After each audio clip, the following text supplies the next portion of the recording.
Hi friends, welcome to బిన్వి mom recipes. ఈరోజు మన ఛానల్లో టేస్టీగా సింపుల్గా ప్రాన్ బిర్యానీ ఎలా చేయాలో చూద్దామండి. టేస్ట్ అయితే చాలా బాగుంటుంది. మనం చక్కగా ప్రాన్స్ని మ్యారినేట్ చేసుకొని పెట్టుకుంటే అప్పటికప్పుడు ఈజీగా వేడివేడిగా చేసుకొని టేస్ట్ చేసేయచ్చండి. చాలా సింపుల్ ప్రాసెస్. ఒకసారి మీరు కూడా ఈ వీడియో చూడండి, చాలా సింపుల్గా ఉంటుంది ప్రాసెస్ మాత్రం. అయితే ముందుగా దీనికోసం ప్రాన్స్ని బాగా వాష్ చేసుకొని తీసుకోవాలి. ఇప్పుడు దీనిలోకి కొన్ని పచ్చిమిర్చి అలాగే బిర్యానీ స్పైసెస్ని యాడ్ చేసుకోవాలి.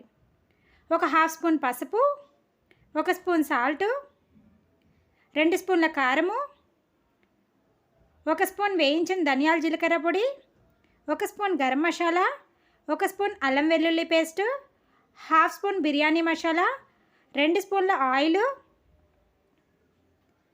4 స్పూన్ల పెరుగు, కొంచెం కొత్తిమీర, కొంచెం పుదీనా, 2 స్పూన్ల నిమ్మరసం వేసుకొని బాగా కలుపుకోవాలి.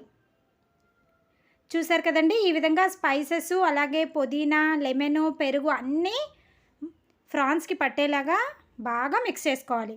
ఈ విధంగా కలుపుకున్న తర్వాత ఒక 2 బిర్యానీ ఆకులు కూడా వేసుకొని మరొకసారి మిక్స్ చేసుకొని 6 అవర్స్ ఫ్రిడ్జ్లో పెట్టుకోవాలి. 6 అవర్స్ తర్వాత స్టవ్ పైన మందంగా ఉన్న ప్యాన్ పెట్టుకొని కొద్దిగా ఆయిల్ వేసుకొని కరివేపాకు కూడా వేసుకొని వేయించుకోవాలి. కరివేపాకు వేగిన తర్వాత మనం మ్యారినేట్ చేసుకున్న ప్రాన్స్ని యాడ్ చేసుకోవాలి. ఈ విధంగా ప్రాన్స్ వేసుకున్న తర్వాత మూత పెట్టుకొని ప్రాన్స్ చక్కగా సాఫ్ట్గా మగ్గిన వరకు మగ్గించుకోవాలి. చూసారు కదండి, ఒక 5 నిమిషాలకి ప్రాన్స్లో వాటర్ మొత్తం దిగుతుంది. ఈ వాటర్ మొత్తం ఎగిరే వరకు ప్రాన్స్ని మగ్గించుకోవాలి. ఇవి ఈ విధంగా మగ్గుతున్నప్పుడు ఒక గ్లాసు బాస్మతి రైస్ని తీసుకొని బాగా వాష్ చేసుకోవాలి. తర్వాత దీనిలోకి అదే గ్లాస్తో 4 గ్లాసుల వాటర్ని వేసుకొని స్టవ్ పైన పెట్టుకొని కుక్ చేసుకోవాలి. ఈ వాటర్లోకి కొన్ని బిర్యానీ స్పైసెస్, కొద్దిగా ఉప్పు, కొంచెం కొత్తిమీర, కొంచెం పుదీనా వేసుకొని రైస్ని కుక్ చేసుకోవాలి. ఈ రైసు 70% కుక్ అయితే సరిపోతుందండి. 100% కుక్ అయితే మళ్ళీ బిర్యానీ అనేది మెత్తగా అయిపోతుంది. ఒక 70% వరకు కుక్ అయితే సరిపోతుంది. రైస్ ఈ విధంగా ఉడుకుతున్నప్పుడు మనం పక్కన పెట్టుకున్న ప్రాన్స్ కూడా చూసారు కదండి, ఆయిల్ పైకి తేలుతూ చక్కగా కుక్ అయిపోయాయి. ఇప్పుడు వీటిని ఒక బౌల్లోకి తీసేసుకోవాలి. అలాగే 70% కుక్ అయిన రైస్ని అడుగున లేయర్ లాగా యాడ్ చేసుకోవాలి.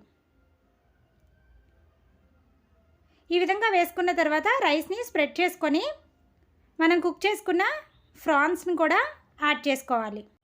తర్వాత దానిపైన కొంచెం కొత్తిమీర అలాగే కొంచెం పుదీనా ఆకులు వేసుకొని మిగిలిన రైస్ని కూడా యాడ్ చేసుకోవాలి.